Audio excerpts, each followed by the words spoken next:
Yes, please. A question in the marvelous chapter 12, creation. The marvelous if the whole creation is Maya, because it is in causal matter form, is it the reason why, in your proper word, Satchitananda, you say that we are living in a dream apparent life? Yes, this what we see is only a kind of a dream.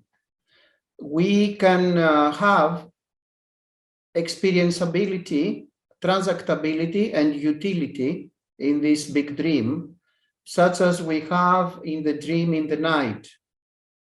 So all the universe and all the apparent beings and the apparent objects are only due to Maya and are only part of a big dream. So it is difficult to admit that, and it is very difficult to accept and to swallow this revelation from Vedanta, but it needs patience. It needs patience and regular study and listening to the teachings and the Shastram, the authentic scriptures, and Vedanta itself and all Shastram are promising that sooner or later everybody can have confidence that this revelation is the truth. But depending on the previous karma of each and every apparent individual, this process varies. So for somebody may take 1 day or 1 second. For another one may take 3 years. For another one may take 10 years, 50 years, 60 years. For another one may take 10 lifetimes. For another one may take 1 million lifetimes. So it depends on the spiritual practice and the efforts that have been made in the previous dream lifetimes. So that's why we can see so big variation on the maturity of each and every individual. But of course, the dream in the night is can show us, as an example, how the big dream is functioning. So you are looking, for example, at a dream in the night, and you have an experience. There is experienceability. You are having a lot of different kind of experiences, and you have a lot of kind of transactions with other apparent beings in your dream. And also you have a different kind of utility. For example, if you are hungry in the dream and somebody will transact with you and will offer you a dish of food, then your hunger will go away and you will have the experience that you are not hungry anymore. So the same we can see in the big dream of life. It creates this illusion that it is real because of the experienceability, the transactability, and the utility. But that doesn't mean that it is real, really real. It is appearing real due to its borrowing existence, its existence borrowed from consciousness itself, from infinite consciousness, which is the real existence. So everything have this apparent reality, appears as real, because the nature or the substratum is real, which is consciousness. So the wave appears real in the ocean because the water is real. There is no such thing as a wave. The nature of the wave in the ocean is not waveness, in inverted commas, it is water. But we are superimposing in the wave, instead of saying that this is water, we say this is a wave. We are superimposing this name, form, or label. And the same is with whatever you see all over the apparent universe, with the apparent beings and the apparent objects and the apparent events. It is only an illusory appearance due to the substratum of consciousness. Just like there is the substratum of consciousness in the dream, and everything appears real, the same with the big dream. We will see later on in VIVEKACUDAMANI of Adi Sankara Acharya in our next Zoom classes series, that Adi Sankaracharya himself is revealing through the Vedanta, through the Upanishads, that life itself is only just a big dream. And the only difference from the small dream in the night is only that it appears longer. So, and the same also was the revelation from the great sage Ramana Maharishi. All the time when they were asking him, he was answering that the only difference between the life dream, the big dream of life, and the dream in the night is only that it appears longer. There is no other difference. So this is, for somebody, this may appear bad news, and for somebody else may appear as good news. So depending on the standpoint that you want to look at it, can appear both sides. If you look at it from the standpoint of self-realization, moksha, enlightenment, then that is very good news, because this dream can never affect you, the infinite impersonal consciousness, awareness, or Brahman. But if you look at it from the standpoint or from the angle of the illusory individual entity or ego, it appears as something depressive. Like, if everything is, the ego will say, if everything is like a dream, then there is no fun, or I cannot be satisfied with that. I cannot feel comfortable, because the ego is part of the dream. So the ego don't like at all this idea or this teaching that everything, including itself as an ego, is only a dream. So most of the times the ego has a shock when it has to confront this idea, this revelation from the great lineage, authentic sampradaya of Advaita Vedanta, or the Sanatana Dharma in general. Because the ego don't want to see the truth, that it does not exist and it is part of the dream. The ego wants to feel and to maintain its illusory apparent existence.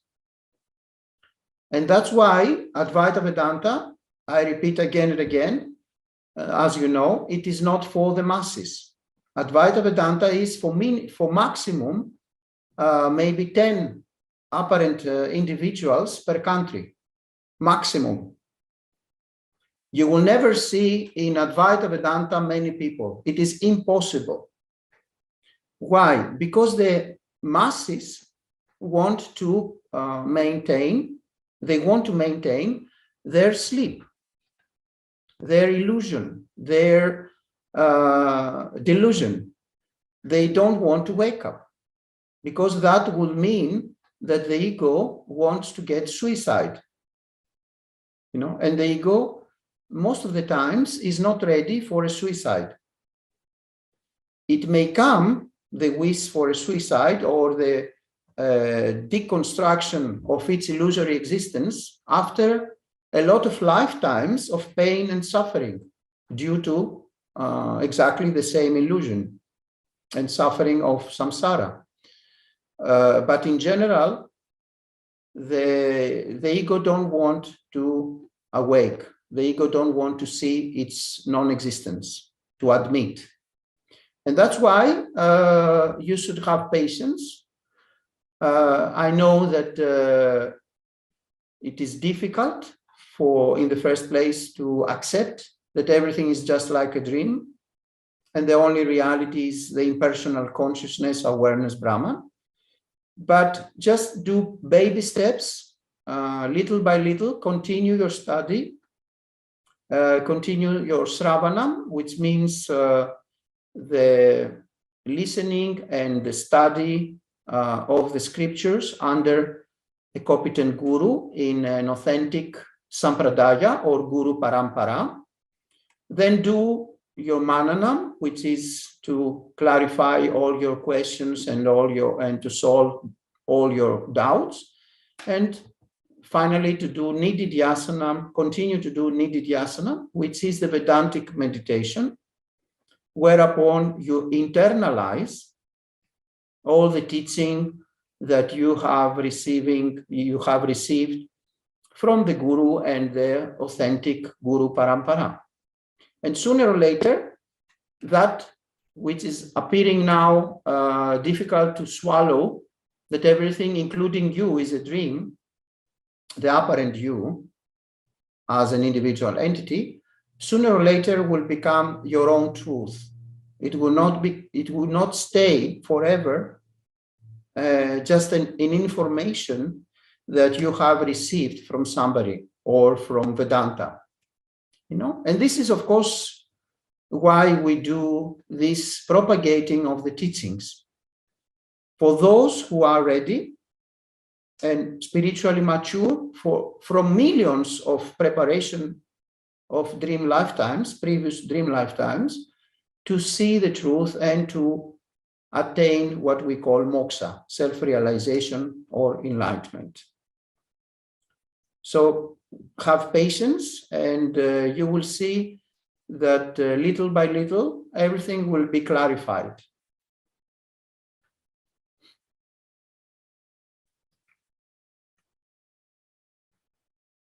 If you want me, I can elaborate more if not everything clear. Anyway, it's a marvelous answer. But no, if there are no more questions from others, I would like you to continue, of course, but we have to see with the others.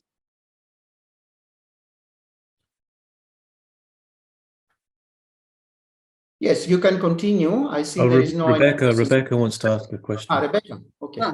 So we can come back on you after. Yes, Rebecca. Hello. So my mother is a Christian, and I believe that she does have the same connection to Jesus that I have with Krishna. I think that they're the same, absolute reality, communicating to us, basically ourselves, communicating to us in the forms that it likes or we like. I don't know. And my mother, she hears me praying to Krishna and doing Hare Krishna chants, kirtan, and she doesn't like it. She makes her really sad. And I wonder how to petition the absolute reality to reveal that it's the same to her. I don't know if that's possible. Is this possible? Look, the truth cannot be many. The truth cannot be plural. The truth is only one, of a singular nature. And this truth is consciousness, awareness, or Brahman. Now, this consciousness can reveal itself with different Saguna Brahman, it is called, which is the divinity in different forms, according to the belief system of each and every devotee. So if for yourself, the best form of God is Krishna, and for another one is Jesus Christ or whatever, it doesn't really matter. Because we call that Saguna Brahman, according to the Sastram, the scriptures, and Nirguna Brahman is consciousness awareness itself, which is formless. It doesn't have a form. But it is not easy for everybody to worship this infinite, impersonal consciousness awareness, which is formless. So the scriptures themselves allow and they reveal that it is completely legitimate to worship any form of God that you feel familiar with, without any problem at all. Actually, this is what you should do until you have the spiritual maturity to worship the infinite consciousness awareness in its real nature, which is formless. But until this spiritual maturity appears, then it's no problem at all. And actually, it is recommended to worship Saguna Brahman, which means any form of God that you feel comfortable with. And also, even in Sanatana Dharma, they have what they call Ista Devatas. So you choose, for example, Krishna or Rama or Shiva or Devi, and there is no problem at all. It is the same power, the same God, under different forms or symbols. So your mother, for example, if she feels comfortable to worship God with the form of Christ, there is no problem. Because due to previous dream lifetimes, she has a connection with this form. And she cannot stop this connection due to previous lifetimes. And yourself have connection with the form of Krishna. Another one may have connection with the form of Buddha. Another one may have connection with what they call Allah. Since you follow a moral lifestyle and you live according to the scriptures and the moral rules and what we call the dharmic rules, then your success of self-realization, enlightenment, moksha is guaranteed. Because what we call worshipping or Isvara Pranidhanam, it is purification of the mind. It is Chitta Suddhi. It is called in Sanskritam, which means the purification of the mind due to karma yoga and upasanam. Upasanam is any meditation that you do in any form of God that you feel comfortable with. And karma yoga is, in general, whatever you do as an activity, as actions towards God, offering to God and to society for the upliftment of society, loka sangraham. So everything is right and legitimate if you follow the scriptures. There is no scripture that will tell you that you must worship God in all the people should worship God in this form, you know. And even if they say that, it is wrong, because it is not really about the form. It is about Shraddha or faith. And if you have faith in a particular form of God, then that is enough. So everything is according to the previous lifetimes and the connections that each and every apparent individual entity has created through different streams of truth. You know? Because we have the same truth, and one absolute consciousness, awareness, Brahman, but due to different capabilities and different spiritual maturity levels of each and every apparent individual, That's why we have different approaches. But all approaches may lead to the same God, to the same top of the mountain. You know, Satchitananda himself was practicing many spiritual traditions for many decades, and a lot of spiritual paths, different ones, and esoteric orders and fraternities, and also Dzogchen, which Dzogchen was the biggest duration, like 20 to 25 years.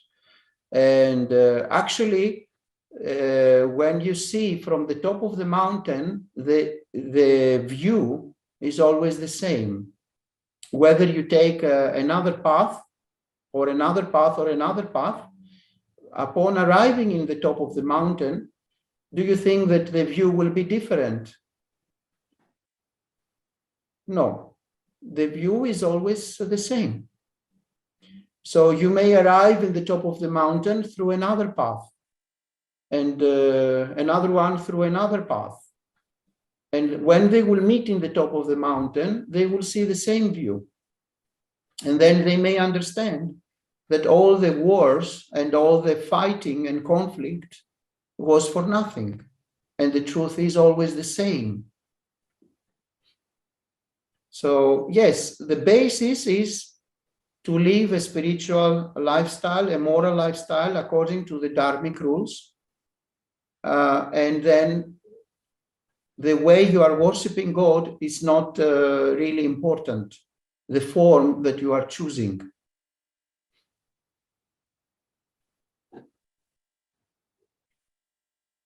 Is it because also the form is illusionary too, I suppose? Like until you're there. Yes, consciousness, awareness, Brahman cannot be with a form because it is not an object. It is beyond any attributes. So how it can have a form? Yeah. Imagine something of course in inverted commas, which does not have any attributes. You cannot smell it. You cannot see it because it is formless. You cannot touch it. You cannot hear it because it doesn't have any sounds. And you cannot also describe it by any means because it is the substratum of everything, but at the same time attributeless. So how you can have a form of such an attributeless absolute? Now, if somebody will ask you to worship this absolute formless awareness, consciousness, Brahman, it is very, very difficult. Then you can choose then a Ishta Devata or a form of God that you feel comfortable with due to previous lifetimes, and sooner or later you can arrive in the spiritual maturity to be able to be in connection with this attributeless consciousness, awareness, Brahman in its real state, which is formless, attributeless, unchanging. But until that spiritual maturity, there is no any problem to worship God in any form that you choose. And also, the consciousness, awareness, Brahman, it is your own self. It is not something distinct from you. So for a lot of people, a lot of apparent individual entities, it is very, very difficult or impossible to worship God or the absolute consciousness, awareness, Brahman as its own, as their own self with capital S, self as with capital S, because they feel it is like blasphemous, you know, that they feel that they do not deserve to worship the infinite impersonal consciousness, awareness, Brahman as their own selves, because This self is what you really are, with capital S. It is you. It is not somewhere up there below the clouds or in the sky or in the heavens. It is your own self with capital S. So actually, we need to arrive in this point, in this mature state, where we are worshiping our own true self, our own true nature, as infinite awareness, impersonal consciousness, Brahman. Because there is only that. And then the worshipper and the worshipped becomes one, as it was only one from beginningless time, because there is no any duality or any plurality of any kind. The you that you want to worship God, and God is the same consciousness, awareness, Brahman. They are not two distinct parts in this worshipping. But if you cannot see that right now, it is not a problem at all. You just work, you continue your sadhana, your spiritual practice, you continue whatever you feel you need to do and to prepare yourself until you are able to worship God or your infinite impersonal self, consciousness, awareness, Brahman, as your own nature. But this is a huge step. It is a huge, better to say leap over. Not all are able to do that and to see that, to recognize that. Actually, this is what we call enlightenment, self-realization, or moksha, is to recognize and to be convinced on a permanent basis that what there is only Brahman, infinite impersonal consciousness awareness. There is only that, and this is what I am. And that's why we have the Mahavakyams, such as Aham Brahmasmi, I am Brahman, or TATTVA Asi, I am that. But for this level of realization and spiritual maturity, not all are able to arrive. You know, it is a matter of spiritual practice and following an authentic spiritual lineage and a guru for millions of lifetimes. So until you have, or somebody have, this level of spiritual maturity, then any worshipping of God in any form is legitimate.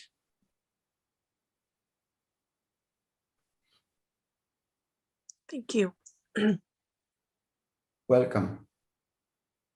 Somebody else?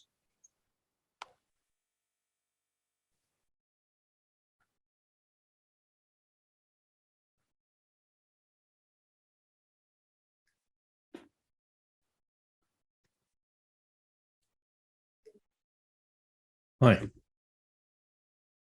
When you were talking to Mirelli earlier, you was saying that the ego doesn't want to be suicided. How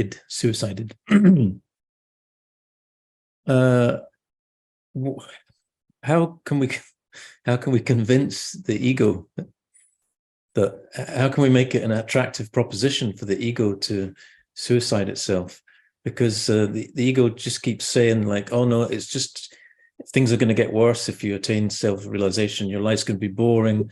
It's, you know, it comes up with so many objections. How can we counteract its voice? Yes, very nice remark and topic. You see, the ego in the first place does not exist. The individual entity, it appears to exist. It is seemingly existing, just like everything which appears and disappears due to Maya. The entire Jagrat, the universe, and all the Jivatmas, all the apparent individual beings and all the apparent objects are only an illusion, or nama-rupa, names and forms, labels, or thought forms, or concepts, superimposed in the one and only infinite reality, which is Brahman, infinite impersonal consciousness awareness, which is of the nature of Sat Chit Ananda. It is the only reality, Sat, which means the truth, the real truth, and the real existence, which means Sat, Chit, which means consciousness awareness, and Ananda, which means happiness, bliss, and peace. So our true nature is of Sat Chit Ananda. And when we can recognize this, then we don't need any other supplements for happiness, let's say, or bliss or peace, because what we truly are as our true nature or our true self is already infinite happiness, bliss, and peace. Now, the ego as a function, as a mechanism, appears and covers through the thinking process and veils this truth, this true nature or our true state. So we need, through the revelation of the Sastram, the authentic scriptures, we need to persuade the apparent ego that if it will go out of the way, if it will get suicide, even if it does not exist, then the true nature of infinite, permanent happiness, bliss and peace, and bliss will appear and will make itself shine forth. But for the ego to be ready to be persuaded for that and to accept that, it has to be a lot of suffering for hundreds of lifetimes, if not thousands, or if not millions of lifetimes. Then the ego says enough is enough. Because when there is fun and everything goes well in the apparent life, then the ego is drunk and just enjoys the fleeting moments of pleasure and happiness. And all these transient moments, sooner or later, of course, they will stop. Because ask anybody if all the sectors, all the parts of life, like career, relationships, family, health, and so on and so forth, if all these sectors of life are okay or are without any problem at all, even if somebody will answer that all sectors are going fine at this moment, wait a little bit.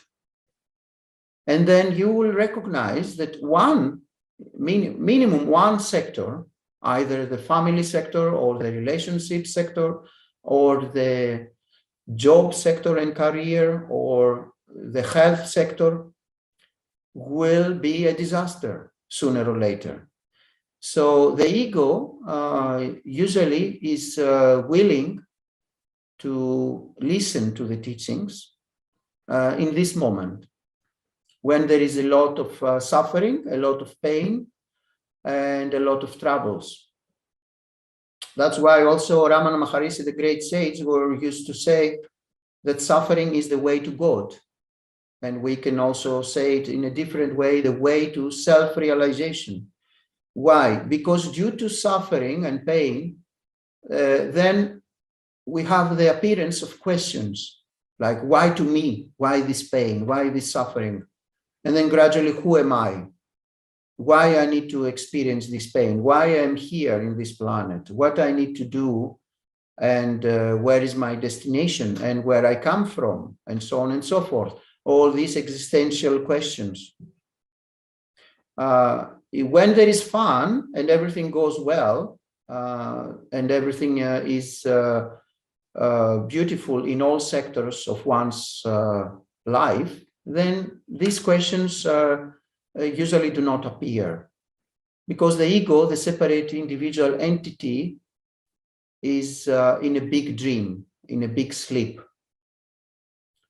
But even in these cases, it may appear a kind of emptiness in the psyche of a particular individual who have everything. Somebody can have a lot of wealth, a beautiful health, and a beautiful family, and fame and glory, and everything, appearingly everything going well, and still experience a kind of emptiness or lack of fulfillment. And we can see that in many stars of Hollywood, let's say, where they have almost everything and they fall into substances or alcohol or any kind of drugs, and so on and so forth.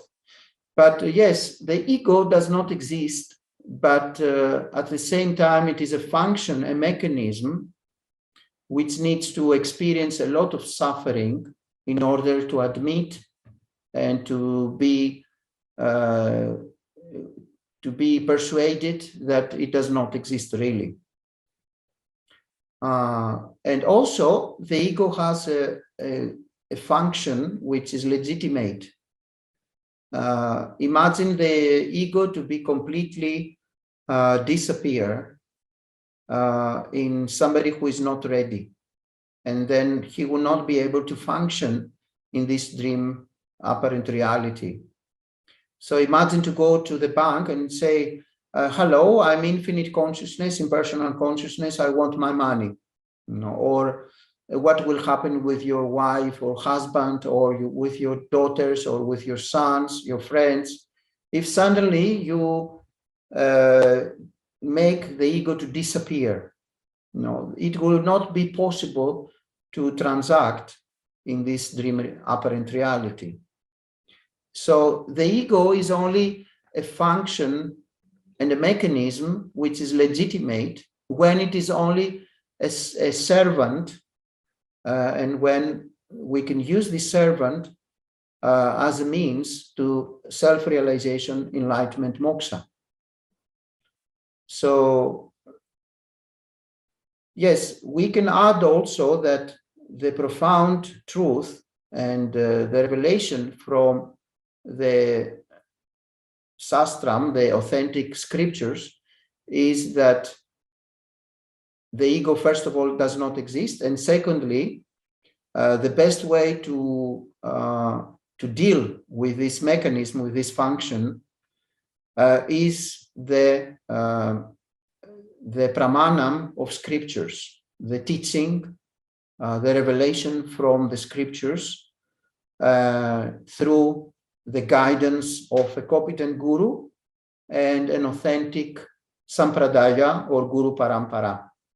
Because there existing a beautiful methodology, tools like prakriyas, and a lot of teaching and guidance that it can reveal the absolute truth. It can reveal that there is no such thing as individual entity. It's only an apparent individual entity. And ultimately, there is only one reality, which is Brahman, which is consciousness, awareness as impersonal nature. But this we can find only through the authentic sastram and authentic guru parampara, sampradaya, or the holy lineage, and through the guidance of a competent guru. It's a very, very difficult task, an impossible, an apparent or appearing impossible task or mission to deal with the ego. It's not easy at all. It may take millions of lifetimes. And that's why we need really all the help that we can find. And that is, of course, what I mentioned earlier, the scriptures, the authentic lineage, and a guru. Otherwise, it is even, we can say, impossible.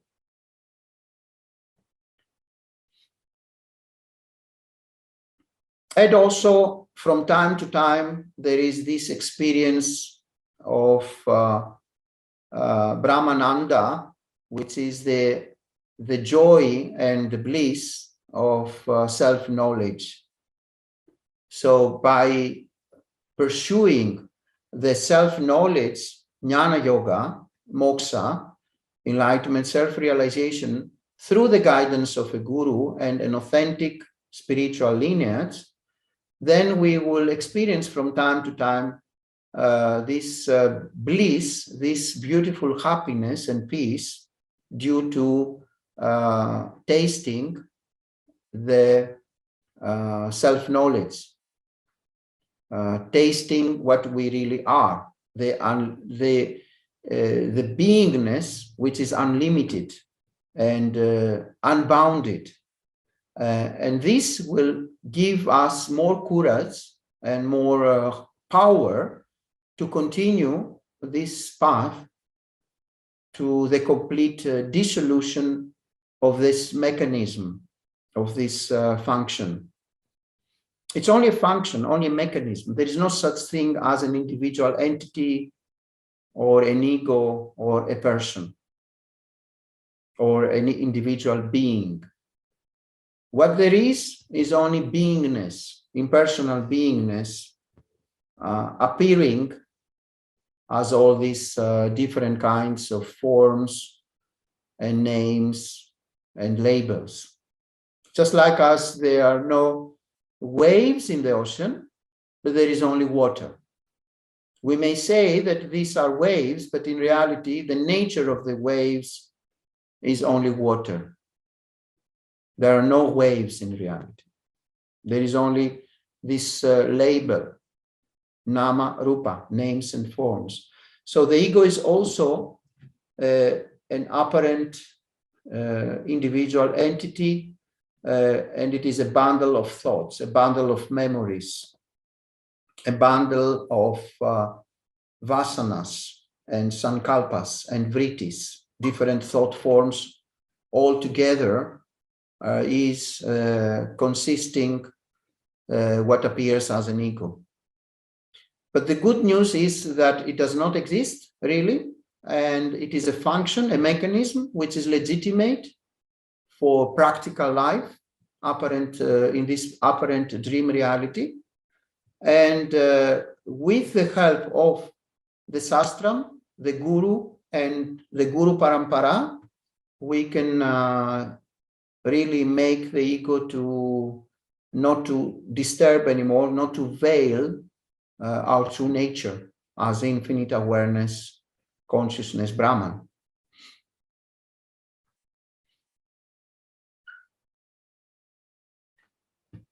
If you want, I can elaborate more. I was just going to say, yeah, it definitely helps when you get some experience of some bliss or some peace.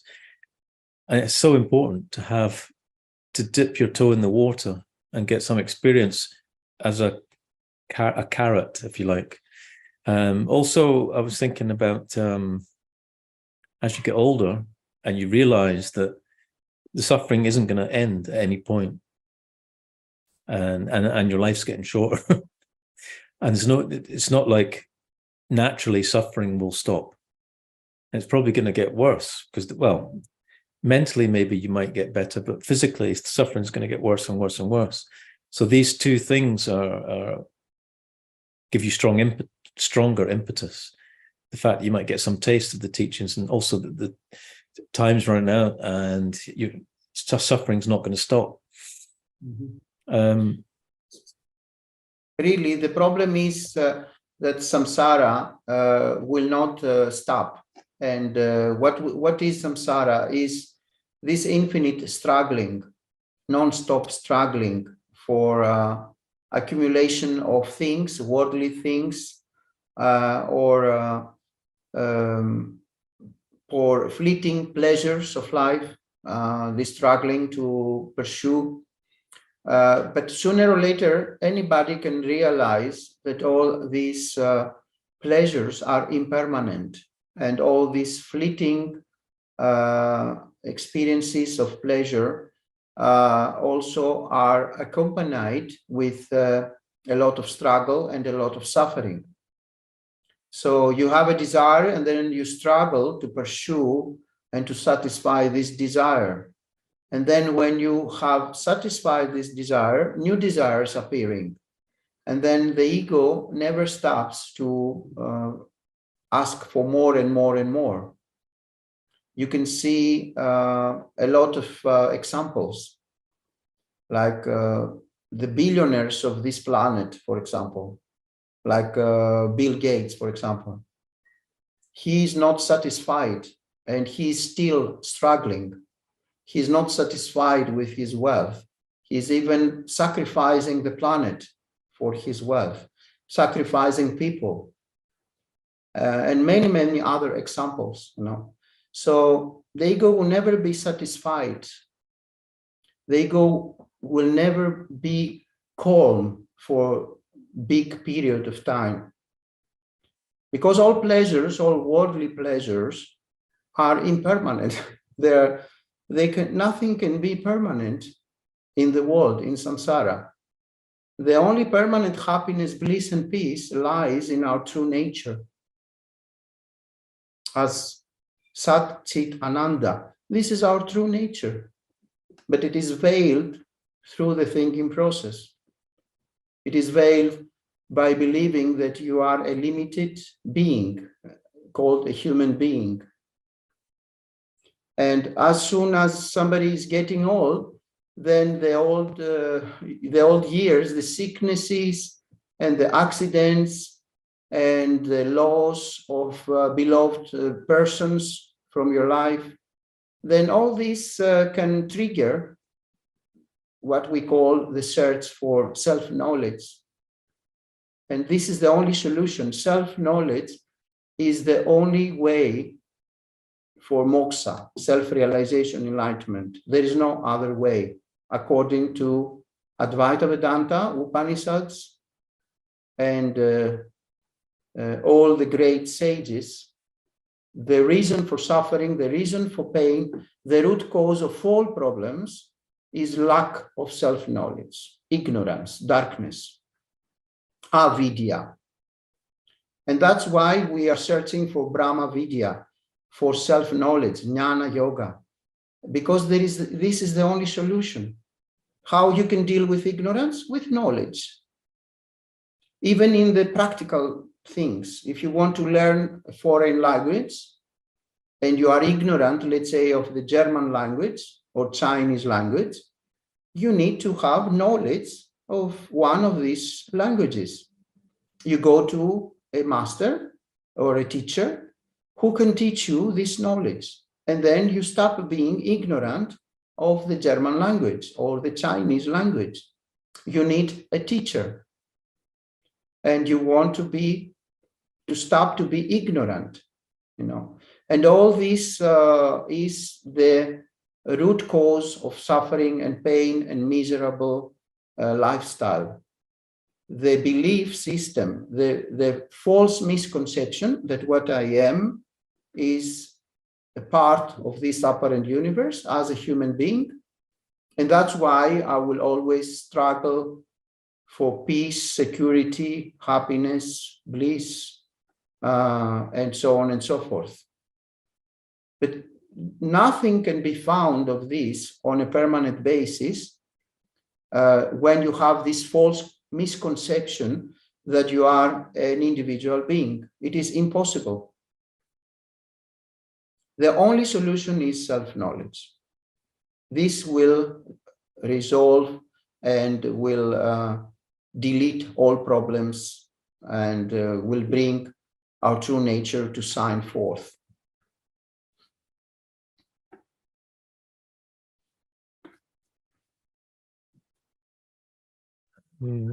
Is the main veiling the thought I, then? The incorrect thought I? Yes, the I thought, when it is connected with the body-mind complex. The I thought have, as I mentioned earlier, have a practical value, and it is legitimate when we can use this I for practical reasons, and when this I becomes a servant for self-realization, enlightenment, moksha. But when this I becomes our attachment with the body-mind complex, then that brings a disaster. Because suddenly, from an infinite, unbounded consciousness, awareness, Brahman, you become a limited, a finite human being. And then it is, of course, logical to have all the problems and to experience all kinds of misery, like fear for the future, and lack of security, and the need to accumulate more and more, the need to satisfy more and more desires, because it is this lack of self-knowledge. And this lack of self-knowledge brings all the problems. There is a constant unfulfillment, non-contentment, when you believe that you are a limited human being. But when you have this I thought in its proper function and mechanism for the practical necessities of the everyday life, then there is no problem. The Sastram and all the scriptures, and especially the Dharma Sastra, are describing when the I is legitimate to function in its proper way. For example, when you are willing to do your duties in life as a father, as a mother, as a son, as a daughter, as a professional, and so on and so forth. So when you follow the Dharmic rules, this I is not problematic. And when you have it in the proper perspective, like this I is here to serve as a servant and not as a master. But the real I, of course, is the I, as Ramana Maharishi would call it, twice I, which, and of course he meant the infinite impersonal consciousness, awareness, Brahman, our true self with capital S. This is the true I, the capital S self, I. The small I has only a function, a mechanism in the day-to-day, in the daily transactions. But of course, to make the I in its proper position and to allow it to function as it will be legitimate, you need all the guidance of the Sastram, and you need all the guidance of a guru and an authentic spiritual tradition. Because it by itself, it is very, very difficult or impossible.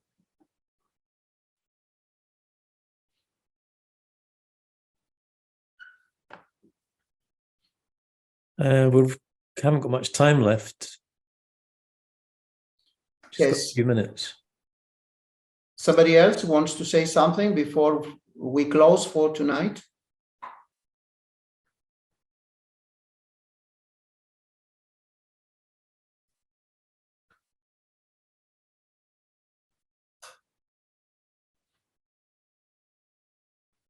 Okay, then let's close for tonight.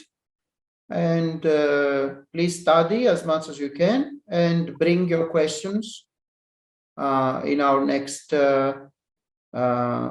class or satsang, and try to also to contemplate on what we are sharing here through the Sastram, through the scriptures, and try to contemplate as often as possible during the day. So this was the last of these classes. So the next one's going to be after we get back from India. Yes, then we can start one class with covering possible questions from the previous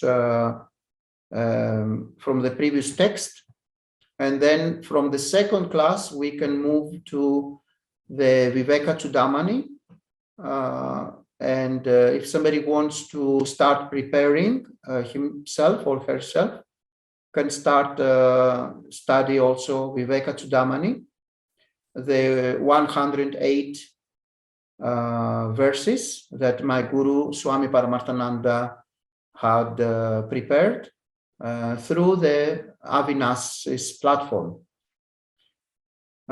So thank you very much for your participation. Take care and namaste. Namaste. Namaste. Thank you very much. Bye. Thank you.